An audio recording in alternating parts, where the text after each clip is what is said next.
You want to lower your healthcare cost? Here's a piece of advice. Don't tackle Derrick Henry.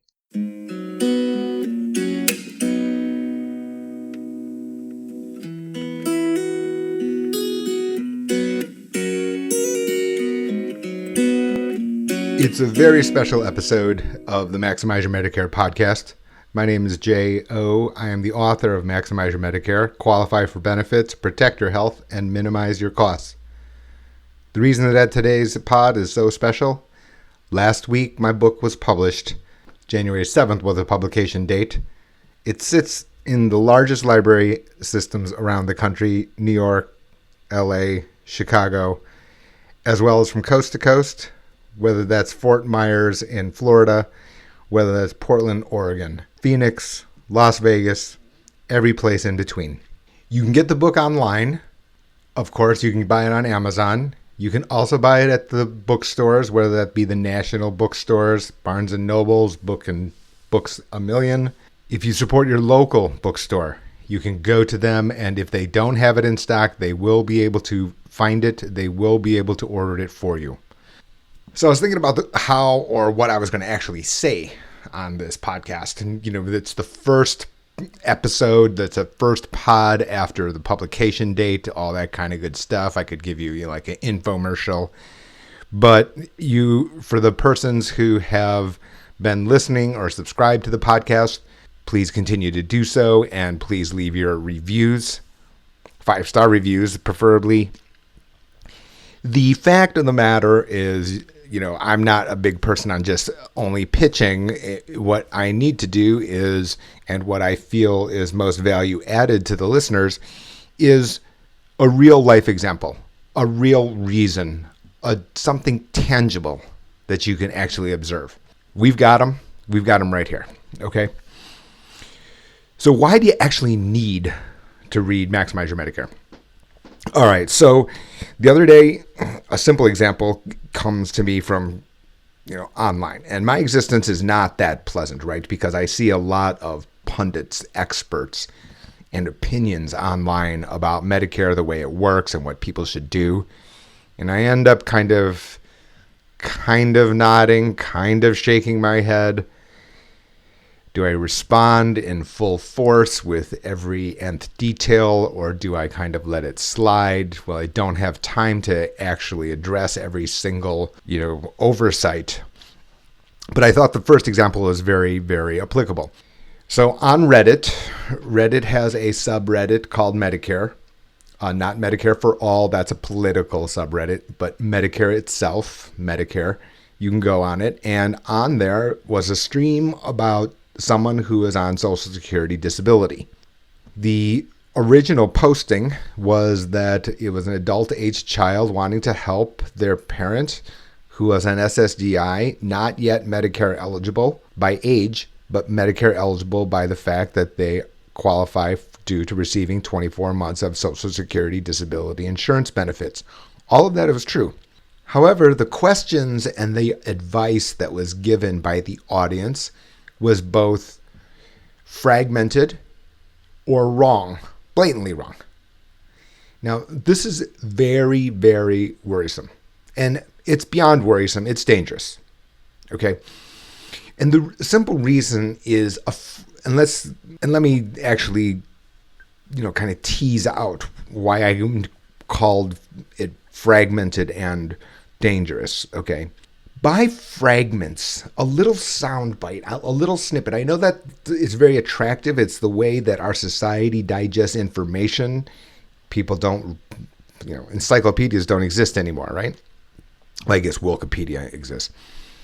But encyclopedias, whatever they were called, Encyclopedia Britannica from, decades ago. That's not a popular thing anymore. Why? Because people want to hear the soundbite in a 140 characters, 280 characters, I guess. They want to read the byline and create their opinion as well as get their advice. The issue with the Reddit stream, back to Reddit, is the fact that what would end up happening is a person gives one piece of information. Yeah, but there are a lot more moving parts than the one piece of information, right? Meaning that SSDI in a particular state, your rights and options will differ from state to state based on the Medicare rules in that state. Now, the difference is Medicare has federal rules and then may have additional state-specific rules, right? And so, depending on the person's situation, the reason for the SSDI, the cost of health care to a person on SSDI, they can vary wildly, even if you lived in the same location. So, as a result, the path, the rationale, the thought process about what would be the best solution or how to even pursue the best solution. The idea that it sits on Reddit in someone's one paragraph answer just is very, very troublesome to me. Maximize Your Medicare says, look, we've got a lot of moving parts. And this is why I didn't really like the idea of calling it Medicare made simple. I understand that people want it to be simple. But the reality is that every person has their own personal set of health and financial circumstances. And you need to be able to tweak your rights and options so that they fit you. You go to a particular Dr. Magic in some remote location. Well, now the network matters. Or you live in a place where no networks will completely cover your exact people. Well, maybe you need to find a different path. My point is that if you don't have this as an integrated set of information, something's gonna get missed. Now, this is, of course, compounded because of the fact that some of the information on these snippets that I read on this Reddit stream, they were blatantly wrong. So now you can see it. You've got a bunch of fragments not really related to each other, not really creating a strategy, and then also factually incorrect. So maybe you can call me Chicken Little. That I could accept in this instance. That said, it's not worth it. It's not worth it to take the risk of having these fragments. A fragmented solution is very likely to be incomplete, and then you sit with the worry and doubt that you haven't thought through all the issues. Just a snippet from our online community. We're not going back, right? I mean, we are not going back from the idea that people are going to assimilate, people are going to get their information this way. But it's really a point about why Maximize Your Medicare, my book, exists, right? Because it tries to create a collage of information points. The book is only, 200 pages long or something like that, index and, glossary and all that kind of other stuff. But in there is so dense, and that even a single aspect here can entirely change what fits best for you. That's why you need to see a full picture of all the pertinent points. The second anecdote I have comes from the professional press, the professional media. And where I'm going is there's the webpage called, what is it called again? MedPage. That's it, correct. MedPage Today. High quality stuff in general.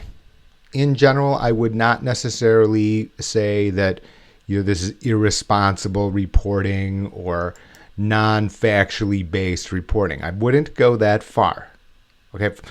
Again, if you've listened to the podcast in the past, you can hear one of my fundamental premises. I don't presume the other. I don't. I just don't. They may have their own reasons. They could have their own motivations. It goes back to my old days when I was in college. I studied political science, and there's something called Miles' Law. Where you stand depends on where you sit. Indeed. Applicable to more than just political science, I might say. Anyway, under this MedPage Today article was the title to this article here was the following.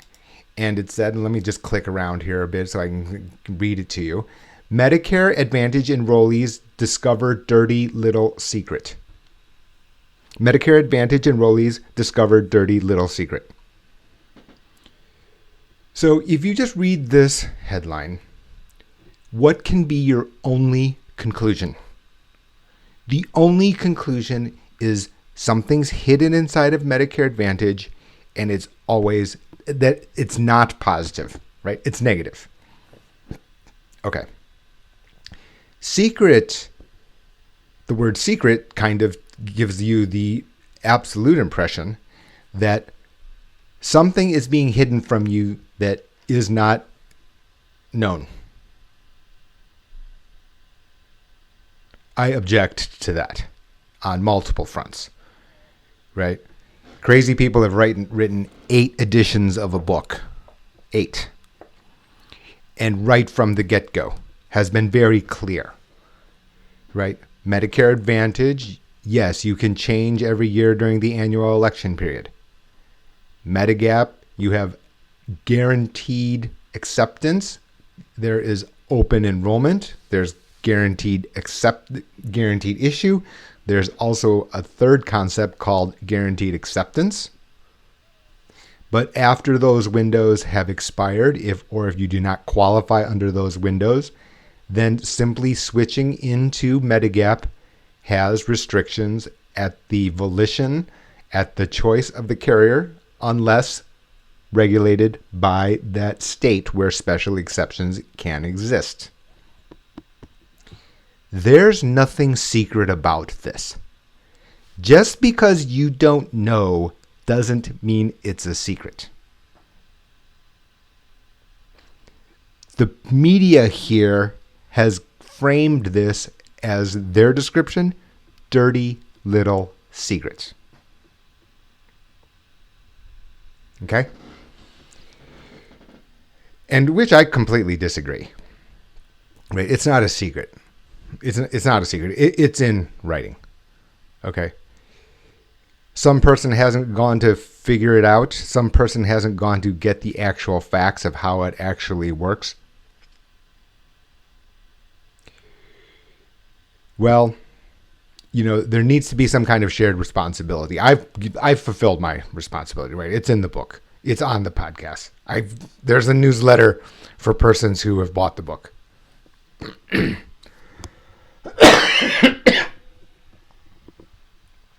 Right? I'll present in public at least 20 times this year. It will be part of that presentation. No question. Okay? The idea that the media would call it a secret or a dirty secret, dirty little secret, is just not the right twist. And it also violates something else. And it violates this idea of Monday morning quarterbacking. You know what that is? I know we have a results-oriented society. But if you know the facts in advance and you choose intentionally, okay, and then you have an outcome that was unexpected and not in your favor, that's the one that gets the press attention. That's what's sitting here on this article. The fact of the matter is, all the times that it worked out perfectly, all the times where there was no network problem, that your premium was $1,500 a year lower than Medigap, the times where your prescription drug costs were lower than under your Part D plan for the same person in the same location. You don't read articles about the success stories. It gets more complicated than that. It's not simpler. I'm just going to tell you because, and I can tell you this from my professional experience, my commercial experience. Okay, so I wear multiple hats. Hat as author of Maximize Your Medicare is one, right? Hat as certified financial planner, which also makes me a regulated person on insurance matters, is another. This article kind of says, buyer's remorse, which is, if I knew about these clauses, then I would have chosen Medigap from inception. That is extreme money morning quarterbacking. I'll point you to a simple example. What's it? Something like a third of retirees live on Social Security alone. So now you're 70 years old in middle America and your premium is for Medigap would be $150 a year. Let's just estimate it. And that's close, right? $1,800 a year. $150 a month times 12, $1,800 a year. $1,800 a year of a person with $2,000 a month of Social Security benefits It's a lot. That person has no medications, 2 generic medication, one for high blood pressure or cholesterol level, very, very common. This $1,800 a year is groceries. It is your utility bill. It is your cable bill. That person rationally, as a financial matter, given his or her health with only 2 of the most common medications, the rational decision from a financial and healthcare cost planning perspective can easily be Medicare Advantage. The number of times that the media points this out is almost zero. Nevertheless, what you have is this glossing over, right? So there are 61 million people on Medicare now? Something in that order. A third of the population is on Medicare Advantage. 1/3. All 1/3 of you, 20 million people, are all entirely wrong and are the victim of this dirty little secret. That breaks one of my working principles is don't think the other person is stupid. I just cannot believe this, which is that the 20 million people, all of them were entirely having buyer's remorse. Can't be. Right? So just as a practical matter, this is why Maximize Your Medicare exists. Right? To say, look, let's just back off this idea of calling something a dirty little secret. Let's just rationally look through it. Are there limitations of Medicare Advantage? Absolutely. There's a network involved. It's an annual contract. Annual contract means there are going to be changes every year. That said, it's very competitive. The seller is working on very low single-digit profit margin. There are a bunch of moving features, and some of these features can be very valuable to the buyer. Extra dental and extra vision, for example. Nevertheless, the limitations exist. Those are inherent. Some of those limitations don't exist for Medigap. Medigap, the language doesn't change. Medigap, the prices increase with age. Medigap covers the out-of-pocket costs almost completely, depending on which Medigap plan. What ends up happening is that these types of articles, even written by highly qualified persons, there's some message here which is not the complete story. It's not the complete story. There are households that we help, that we have assisted and advised in the past, where one spouse is under Medicare Advantage and the other spouse is under Medigap. That is entirely possible because it fit the situation most appropriately given the financial and health care needs and the possibility and the potential cost of those healthcare needs. That's what Maximize Your Medicare is about. It's to draw you a roadmap, guidepost, to think through what these issues are and not be too persuaded by these external forces that may have some other motivation than what is best for the buyer. That means you.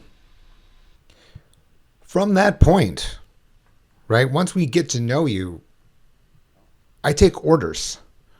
As a professional, I take orders. I tell my clients, look, I'm a mere waiter over here, right? I'm here to present the menu in as clear a fashion as possible. That's what Maximize Your Medicare is written for. That's what my our private practice does, okay? But ultimately, the selection is yours. Now, these articles, this article in MedPage Today, yes, after the fact, put on its Monday morning quarterbacking hat. You can, depending on when you listen to this podcast, turn on ESPN. You're going to have all sorts of look back. That didn't make the plan, didn't make the approach, the strategy, the decision making wrong from the beginning.